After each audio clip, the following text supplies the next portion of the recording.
여러분, 이 땅에는 많은 동생물들이 있고 끊임없이 여러분 태어나고 죽고 태어나고 죽습니다. 그런데 사람과 갖가지 동물들하고 차이가 뭐냐? 여러분, 사람들은 오랫동안 양육을 해야 된다는 겁니다. 그런데 여러분들 제가 볼 때 여러 동물들마다 약간의 차이는 있겠지만 길어도 동물들이 1년이면 다 독립합니다. 근데 인간은요, 20년, 30년, 요즘은 시집장가도 안 가가지고 아주 더 길어지고, 그래서 평균적으로 요즘은 보면 30년 이상을 부모가 돌보고 양육해야 독립하는 거예요. 그래서 결혼 시켜 놨더니 결혼하고 와서 하도 살아가지고, 그렇죠? 내가 볼 때는 죽을 때까지 빨대 꽂고 사는 게 자식인 것 같아요. 내가 볼 때는. 꼭 맞는 말은 아니지만 틀린 말도 아닙니다. 그래서 우리가 많은 사람들이 이런 평가를 합니다. 여러분, 우리 인생이 뭐냐? 사람이 살아가면서 뭐냐? 내가 잘된 게 50, 그 다음에 내 자식이 잘 되면 50, 그래서 합이 100점 이렇게 점수를 줍니다. 여러분들은 몇 점이나 됩니까? 그래서 자식을 기르는 사람들의 공통점은 자식 놓고는 큰 소리 못 친다는 거예요. 그래서 젊어서는 내 힘과 주변의 힘 가지고 이웃 사람들에게 폼잡지만 나이를 먹으면 자식이 잘 돼야 어떻게 보면 부모가 자랑할 수 있다, 이런 얘기도 포함하고 있습니다. 그만큼 자녀가 중요하다는 얘기죠.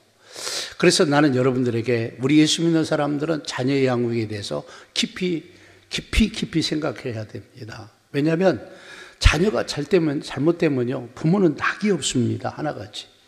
그래서 어떻게 하면 자녀가 잘 되는지에 대해서 오늘 말씀을 통해서 은혜를 받겠습니다. 하나님은 바른 영적 가치관을 가지고 살도록 부모님들이 자녀들을 가르쳐야만이 된다고 말합니다. 다시 말하면 교육해야 된다는 거예요. 아까도 설명한 것처럼 인간은 오랫동안 교육을 받지 않습니까? 왜 그렇습니까? 그만큼 우리 인간들이 귀하기 때문에 그렇습니다. 여러분, 잠언서 22장 6절 말씀 보세요. 마땅히 행할 길을 아이에게 가르치라. 그리하면 늙어도 그것을 떠나지 아니하리라 그랬어요. 여기 다 담겨져 있어요. 자녀들에게 올바른 가치관을 가지고 살 수 있도록 끊임없이 훈련해야 돼요. 그래서 오늘날 여러분 많은 교육 중에서 지금 학생 인권 조례 이런 걸 만든 건 좋기는 한데, 도대체 이 인권의 그 아이들의 인권이 뭐냐? 이제 어린아이들은 자기가 스스로 공부 안 하고 뭘 하든 안 하든 이걸 하든 성의 문제에 대해서 이렇게 저렇게 하든 자기 결정권을 주라는 거예요. 근데 여러분과 제가 얘기지만 저는 제가 이렇게 나이를 먹었어도요, 지금도 후회하는 일이 많아요. 아니, 이제 초등학생들이, 아니면 유치원생들이, 아니면 좀 중학교 고등학생 된 자녀들이 얼마나 자기 길에서 자기가 바르게 선택하고 바르게 갈 수 있어요. 여러분, 하나님은 성경에 정의하기를 인간은 후회하는 게 인생이라요. 그래서 하나님은 인생이 아니게 후회가 없다는 거예요. 근데 우리는 눈만 뜨고 어떤 과정만 지나면 후회하는 게 우리 인생이에요. 그런데 인권 하면서 아이들에게 바른 교육을 안 시키고 자기 결정권이라고 하면서 이상한 것들을 우리가 안 하고 있는데, 그러니까 나라가 엉망진창이 지금 우리나라가 되었습니다. 여러분, 사무엘상 1장 28절 보세요. 그러므로 나도 그를 여호와께 드리되 그의 평생을 여호와께 드리나고 그가 거기서 여호와께 경배하느니라 그랬어요. 여러분, 한나는 결혼하자마자 아기가 없었어요. 내가 보니까 아기가 없으면 참 불편합니다. 결혼하면 무조건 낳아야 됩니다. 할렐루야. 미루지 말고 그냥 낳으세요. 한나는 예의가 안 생기는 거야. 그러니까 그냥 늘 하나님의 성전만 오면 눈물이 기도를 하는 거예요. 하나님, 저에게도 자녀를 주세요. 자녀를 주세요. 자녀를 주세요. 자녀를 주세요. 안 주시는 거야. 그런데 어느 날 갑자기 성전에 와서 눈물 소리도 못 내.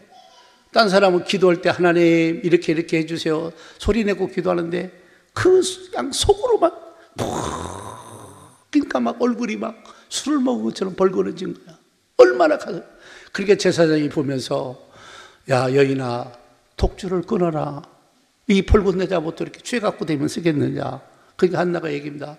제사장이요, 내가 술 먹은 게 아니라 내가 이래서 아기를 못 낳아서 하나님 앞에 내 통곡하고 하소연을 하면서 속으로 기도했더니 이렇게 올랐습니다. 그러냐?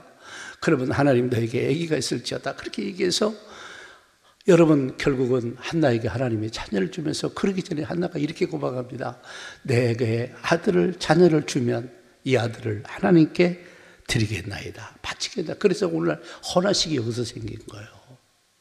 그래서 여러분 한나는 그 약속을 지킨 거예요. 그래서 어릴 적부터 하나님을 알고 믿고 섬기도록 그를 훈련시킨 겁니다. 하나님 부모가요. 그러면서 하나님 말씀대로 양육하면서 그가 하나님께 영광 돌리는 그런 삶을 살면서 하나님께서 이 사명을 맡겼는데 하나님께서 그를 갖다가 최고를 만들어 주십니다. 우리로 말하면 최고로 만들어 줍니다. 그런데 평소 이 한나라는 여인이 믿음이 있었어요. 여러분 사무엘상 2장 6절에서 8절의 말씀 보면 잘 알 수 있습니다. 그러면서 여기에서 6가지가 나오는데 첫째는 여호와는 죽이기도 하시고 살리기도 하시는다. 죽고 사는 문제가 하나님께 달려 있습니다. 여러분 믿으셔야 돼요. 한나는 그렇게 믿으세요. 죽고 사는 게 하나님께 있다. 두 번째, 여러분 스올에서 내리기도 하시고 거기에도 올리기도 하신다. 스올은 땅속 지옥 이런 걸 표현하는데 거기까지 내리기도 하시지만 올리기도 하는, 그러니까 우리의 모든 생사 열달까지 계속 하나님께 있음을 얘기하는 거죠. 세 번째는 하나님은 가난하게도 하시고 부하게도 하시고, 여기에 좀 주목하셔야 돼요. 사람들은 다 돈 벌기를 하는데 하나님이 부자 만들어줘야 부자가 되는 거예요. 돈도 주셔야 생기는 거예요. 근데 하나님께서는 부자도 가난한 자도 만든다는 거예요. 뭘 보고? 여러분의 삶과 행동을 보고 여러분의 신앙의 모습을 보고 이렇게 한다는 거예요. 그러니까 한나가 이런 여러분 믿음이 있었어요. 그 다음에 네 번째로 낮추기도 하시고 높이기도 하시고, 그래서 쪽팔릴 일이 많이 생길 수도 있어요. 하나님이 나를 낮출 수도 있고 높이 세워줄 수 있어요. 높이 세우면 영광이지만 낮아지면 힘들잖아요. 그죠? 그게 하나님께 있더라는 겁니다. 다섯 번째, 가난한 자를 올리사 귀족들과 함께 하시며 그랬어요. 귀족들하고 놀게, 다시 말하면 가난한 자도 하나님이 세워주고 복을 주면 귀족이 되게 한다는 거예요. 귀족의 삶을 누리게 한다는 거예요. 그 다음에 마지막 여섯 번째로 영광의 자리를 차지하게 하시는도다 그랬어요. 그래서 하나님이 우리를 높여줘야 돼요. 여러분 하나님이 높여주지 않으면 여러분이 높아질 수가 없는 거예요. 저도 경험한 바지만 높여주시지 않으면 안 되는 겁니다. 이 모든 것이 하나님께 다 있어요. 여섯 가지를 우리가 들어봤지만 전부 우리 인간들이 그렇게 끊임없이 찾는 것인데 이 모든 것이 하나님께다. 한나는 이걸 발견한 거예요. 그래서 그 발견한 한나가 자기 아들을 사무엘을 하나님께 맡길 수 있었다는 사실입니다. 그래서 우리가 중요한 것은 우리가 하나님과 어떤 관계를 맺고 어떤 자세로 사느냐. 하나님은 맡기면 하나님이 책임져 주지만 안 맡기면 책임져 줄 수가 없는 겁니다. 우리는 이것도 아니고 저것도 아니고 어정쩡하게 가시는 분들이 많아요. 그러면 결과물이 없습니다. 여러분 하나님이 우리에게 이 모든 것을 선택할 권리를 주셨다는 거 우리가 노력해서 되는 게 아니에요. 그러니까 우리는 뭐가 있느냐, 하나님 관계를 잘하고 하나님을 잘 알고 하나님에게 이런 것이 있다는 것을 기억하면서 내 자녀에게 흘러가도록 만들어야 될 줄로 믿습니다. 그래서 하나님은 심고 거둔다 이런 말처럼 심은 대로 되십니다. 그러니까 하나님은 우리 행동을 늘 알아봐요. 그 행동을 따라서 모든 것이 결과물이 달라집니다. 여러분 사무엘상 2장 30절 말씀을 보니까 엘리 집안을 하나님이 저주하는 여인을 많은데 나를 존중히 여기는 자를, 이게 하나님을 존중히 여기는 걸 말하죠. 내가 존중히 여기고 나를 하나님을 멸시하는 자를 내가 경멸하리라. 결국 우리 태도, 내가 하나님을 존중할 거냐, 하나님을 멸시하고 경멸하고 아무렇게나 대할 거냐? 아닙니다. 하나님을 최고로 대하시길 바랍니다. 그래야 하나님도 나를 높여주신다는 거예요. 하나님 멸시하면 여러분도 하나님이 그렇게 멸시하시겠다고 우리에게 해요. 그래서 우리에게 선택권이 있다는 거예요. 여러분 사무엘상 2장 26절 보세요. 아이 사무엘이 점점 자라매 여호와 사람들에게 은총을 더욱 받더라. 여기 보세요. 하나님께서요 이 사무엘이 어렸을 때부터 말씀을 따라서 예봇을 읽고 여러분 엘리 제상 밑에서 여러분 그렇게 성실하게 사니까 하나님이 인정하셨어요. 그리고 사람들이 인정했어요. 그래서 사람과 아이들에게 은총을 더욱 받더라 그랬어요. 이 사무엘이 사무엘상 2장 18절 보니까 사무엘은 어렸을 때 세마포 예봇을 입고 여호와 앞에 섬겼더라. 섬겼다는 거. 어린 나이부터 섬겼다는 거예요. 그러니까 하나님이 인정한 거예요. 그러니까 여러분, 이 사무엘이 최고의 리더로 자라기까지는 이런 어머니의 좋은 믿음의 리더십이 있었다는 얘기입니다. 그래서 여러분 사무엘상 3장 19절 보세요. 사무엘이 점점 자라매 여호와께서 그와 함께 계셔서 그의 말이 하나도 땅에 떨어지지 않게 하니라 그랬어요. 그의 말이 하나도 떨어지지 않도록. 그러니까 얼마나 하나님이 사무엘이 인정을 받았으면 그가 말한 것은 하나님이 다 책임져 주는 거예요. 그가 말한 대로 되게 만들어 주는 거예요. 그래서 사무엘에게 두 가지를 큰 주례를 줬는데, 하나는 뭐냐? 하나님께서 최고의 영적 제사장을 만들었어요. 영적 톱을 만들어 주신 거예요. 하나님이 사무엘을 통해서 모든 일을 행하시는 거예요. 그래서 사무엘은 나라의 최고의 영적 지도자가 됐습니다. 리더가 됐다, 그런 얘기예요. 두 번째는 뭔지 아십니까? 한 나라의 지도자가 됐습니다. 재판을 할 뿐 아니라 여러분, 사무엘이 온 백성들이 칭송하고 존경하고 환영받는 리더가 됐어요. 오늘날 우리 이런 리더가 우리나라에 있어야 될 줄로 믿습니다. 이 평생의 축복을 받은 거예요. 여러분, 사무엘이 이렇게 했기 때문에 그래요. 그 근원이 뭐냐? 엄마의 신앙이었다는 거예요.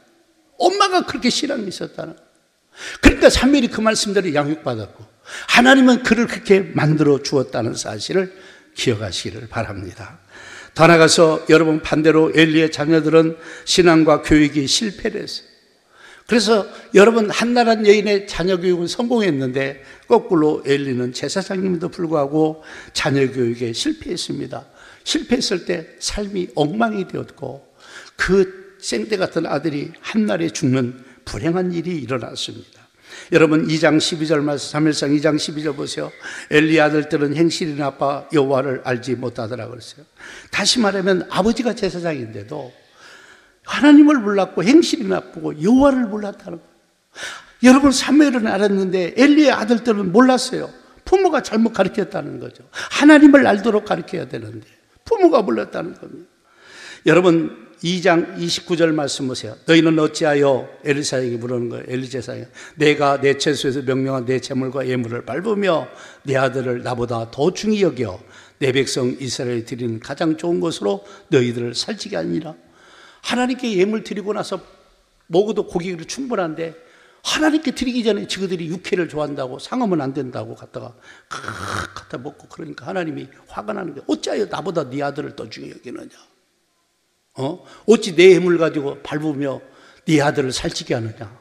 그래서 네 아들이 죽어야 된다! 이게 하나님 결론이에요. 더 나가서 두 번째, 여러분 3장 13절 말씀, 내가 그의 집을 영원토록 심판하겠다고 그에게 말한 것은 그가 아는 죄악 때문이니 이는 그가 자기 아들들이 저주를 자청하되 뭐지 않았다고요? 금하지. 저주를 자청하되 금하지 않았다. 이게 무서운 일 아닙니까? 아는 죄악이라는 거예요. 아이들을 제대로 훈육하지 않았다는 거예요. 자식은 나이가 젊던 나이를 먹었던 부모가요, 잘못 갈 때는요 통곡하고, 여러분, 내가 통곡하고 하나님께 기도할 뿐 아니라 책망을 해야 하는데, 저주를 자청하되 저주의 길을 가는데 왜 부모가 거기에 방관하고 있냐고? 인격적으로 대하는 게 중요합니까? 경을 치야죠. 얼마나 무서운 건데 네가 하나님 앞에 어떻게 되려고? 그래서 이 엘리의 부모가 교육을 잘못시킨 거예요. 어떤 면에서 이 부모가 이러니까 자식이 한 번, 두 번 잘못하고 잘못하고 해서 이름이 배짱이 무서워갖고 하나님 무서운지를 모른 거예요. 그래서 저주를 자청하는데 금하지 않는 거예요. 여러분, 자녀가 잘 돼야 됩니다.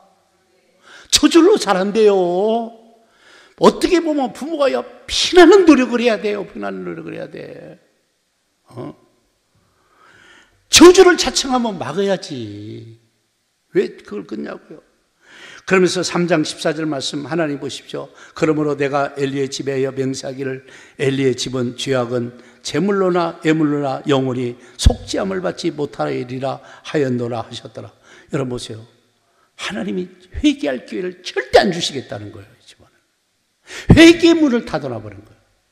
여러분, 회개는 축복의 문이에요. 우리가 이 땅에 살 때도 잘못할 수 있잖아요. 회개를 통해서 회복될 수 있다면 회개가 여러분 부담스러운 게 아니라 축복의 문이에요. 근데 여기는요, 회개의 문을 닫아버렸다는 거예요. 회개의 문을 닫아버렸다는 이 무서운 말씀을 하요. 그래서 회개할 수 있다는 건요, 축복입니다. 근데 하나님이 엘리의 집에는요, 회개할 문을 닫아버렸다는 거예요. 그래서 부모님의 가르치지 않는 책임 때문에 이 자녀와 후손들이 저주를 받는 겁니다. 그래서 여러분, 엘리의 두 자녀들 홈리와 비나스가 한날에 죽으리니, 그러면서 뭐라고 말합니까? 2장 34절 말씀 보세요. 내 아들 두 아들 홈리와 비나스가 한날에 죽으려니 그 둘이 당한 일이 그들의 내게 뭐가 된다고요? 표정이 되리라. 그래서 여러분, 이웃나라가 쳐들어와서 전쟁에 나갔어요. 법궤까지 갔습니다. 법궤는 빼앗기고 아들 홈리와 비나스가 전쟁을 통해 죽습니다. 그리고 그 소식 듣고 아버지는 의자에 앉았다가 떠먹어져서 목이 부러져 죽습니다. 그래서 이 삼부자가 한날에 죽었어요. 한날에 죽었어요.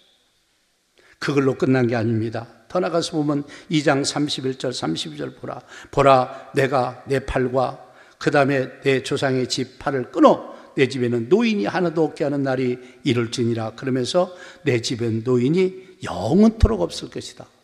여러분, 유복자란 말이 뭔 말인지 아세요?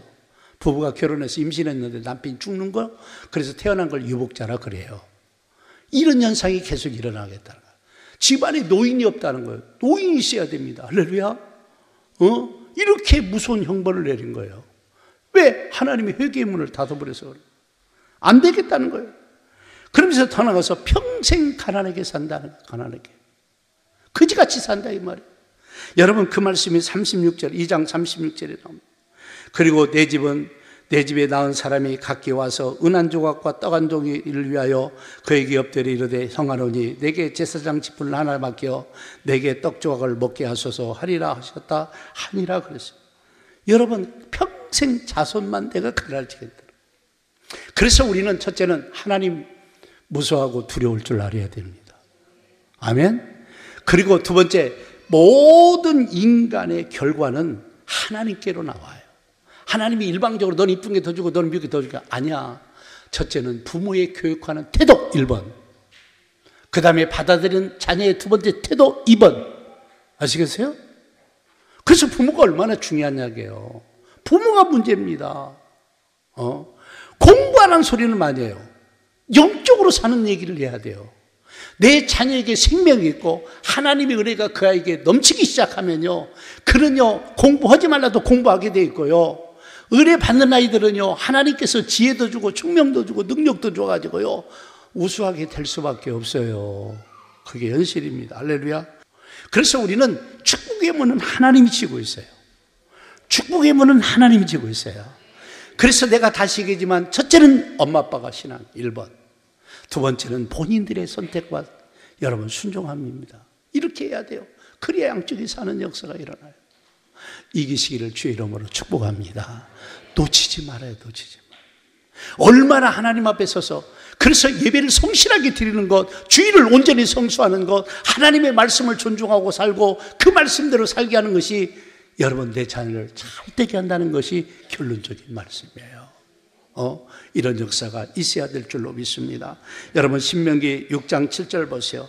내 자녀에게 부지런히 가르치며 집에 앉았을 때든지 길을 갈 때든지 누워있을 때든지 일어날 때든지 이 말씀을 강론할 것이며, 내 자녀를 부지런히 가르치라. 부지런히 가르치라는. 그래서 여러분, 길을 갈 때도 가르치고 집에 있을 때도 가르치고 누워있을 때도 가르치고 일어날 때도 가르치고, 이 말씀을 잘 연기해서 이 말씀을 통해서 하나님을 알고 이해하라는 거예요. 그래서 그 하나님이 주시는 것을 가지고 쇼부를 봐야 돼요. 그러니까 세상 사람들은 자기 실력이 한계가 있죠. 머리도 한계가 있잖아요. 사람마다. 머리 좋다고 다 성공합니까? 절대 아닙니다. 능력 있다고 다 성공합니까? 능력 있고 실패하는 사람 나는 너무너무 많이 봐요. 똑똑하다고 잘 됩니까? 똑똑해 돼요. 어느 한 방에 갚버려. 한 방에. 두 방도 아니야. 한 방. 그래서 똑똑하다는 말을 회개하시기 바랍니다. 나같이 아예 안 똑똑하세요. 그러면 두 방이라도 살아. 한 방에 가, 한 방에. 우리가 이제 헌화식도 하고 오늘 어린이주일을 통해서 우리 자녀들에 대해서 우리가 아는 말씀이죠. 말씀을 몰라서가 아니잖아요. 아는데 그 말씀을 잊어버려요. 오늘 말씀을 또 듣고 책에 써놓고라도 듣고 또 보시고 오시면서 결국은 인간들이 삶하고 좋아하는 것들이 다 하나님 손에서 나와. 믿으시기를 주의 이름 바랍니다. 아멘? 믿으셔야 돼요. 믿으셔야 돼요. 하나님 손에 나와. 이거 잊지 마세요. 노력한다고 되는 게 아니야. 여러분 주일날 공부시킨다고 되는 게 아니야. 인류대학 나온다고 되는 게 아니야. 약간은 기회가 많고 여러분 잘 될 수 있는 환경이 많이 있겠죠. 꼭 그렇다고. 그래서 인간은요, 행복의 지수를 우리가 볼 줄 알아요. 예수 믿는 사람은요, 늘 은혜가 천거예요. 저는요, 오늘 이렇게 보면서, 이 말씀을 보면서 제가 하나 생각났어요. 북한에 여러분 김일성 세 부자가 이렇게 살고 있는데, 그 김일성의 어머니가 누구냐? 강반석이에요. 반석이란 말은 믿음의 사람들이 반석 대신 예수님. 그래서 만세 반석 열린 찬송가도 있듯이 어머니 강반석이라면 그 당시 보면 그 믿음이 좋았다는 거예요. 근데 김일성이도 어렸을 때 교회 다녔다니까. 목사님들 찾아가서 밥도 얻어먹고 얘기도 하고 다 했어요. 그러나 그는 정작 누구를 몰라서? 하나님을 몰라서. 하나님을 안 사람들은 공산주의를, 사회주의를 받아들일 수가 없어요. 몰라서 받아들이는 거지. 그래서 그가 돼가지고 한 일이 뭡니까? 권력은 잡았는가 몰라도. 여러분, 우리 기독교적 보면요, 북한에 있는 교회를 갖다가 1년 안에 다 없애버려, 다 없애. 그 죄를 어떻게 감당합니까? 한번 생각해 보세요. 그리고 여러분, 공산층에서 얼마나 많은 사람을 죽였냐고요. 지금도 죽이고 있잖아요, 그 가문들이.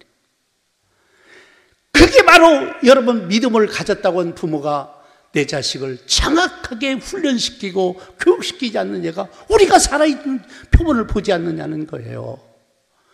여러분, 어떤 일을 이루고 능력 잡고 뭐 권세 잡고 이게 중요한 게 아닙니다.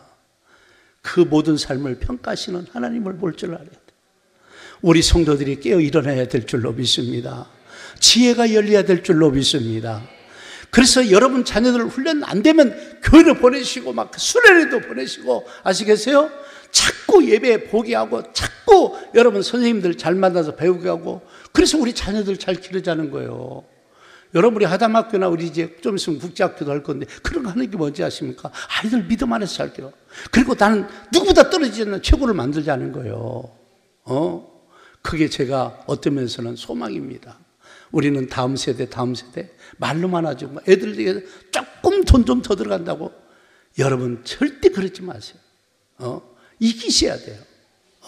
이기셔야 돼요. 제가 이번 필리핀 가서 거기 하는 것도 그들이 나를 초청해서 가는 겁니다. 다른 것 때문에 가는 게 아니에요. 아이들 교육 방법에 대해서 더 공부하고, 또 하나는 거기에 선교사로 나가고 싶은 아이들이 많은데, 이 많은 아이들을 갖다가 어떻게, 선교는 내가 또 전문가니까 저하고 상담해서 우리하고 잘 연결해서 이런 것들을, 그래서 사람 관계는 금방 틀어줄 수도 있잖아요. 그래서 잘 관계에서 내가 바쁘지만 일정을 조정하고 거기 가는 거예요. 또 우리 성도들까지 한 7, 8명이 가는 것 같아요. 기도 많이 해주시고. 필리핀 가보세요. 날씨도 은근히 더웠고요. 아이고, 밥도 맛이 없어요. 맛이 없어요. 근데 나는 여러분들에게 바라는 건 그런 게 목적이 아니잖아요. 복음을 전하기 위해서. 그래서 거기 가서 교육받는 아이들도 제가 1시간이지만 집중적으로 말씀 전하고 말씀을 가르치고, 또 현지인들, 교회들 또 이렇게 방문도 하고 또 그들 제기도 합니다. 여러분, 우리는 다음 세대를 잘 살펴봐야 돼요. 지금 한국교회가 다음 세대 하는데 답이 나오지 않고 있습니다. 우리 교회는 제발 답을 얻었으면 좋겠고, 우리 사랑하는 성도들이 재정적 여유가 있으면 다음 세대에 투자도 좀 하십시오. 여러분, 인물을 길러내야 돼요. 이 전라북도는 인물이 안 나와. 인물을 만들어내야 돼. 이 지역은요, 좀 기분 나쁠랑 몰라도 인물이 안 나와. 인물 나오면 더 서울 갈 수 있어. 전주살이 하는데. 그래서 하여튼 이 지역이 인물이 바글바글, 할렐루야. 그게 인물이 훌륭하지 않으니까 맨날 치우쳐 살잖아. 이 말이 치우치고 저 말이 치우치고. 도대체 여기에 우리는 중심이 없어. 우리 자녀들은 확실히 해야 돼. 하나님과 정확하게 관계를 맺고 간다면 하나님이 책임져 줄 줄로 믿습니다. 그런 역사가 일어나기를 주의 이름으로 축복합니다. 그런 부모님들이 되시기를 바랍니다.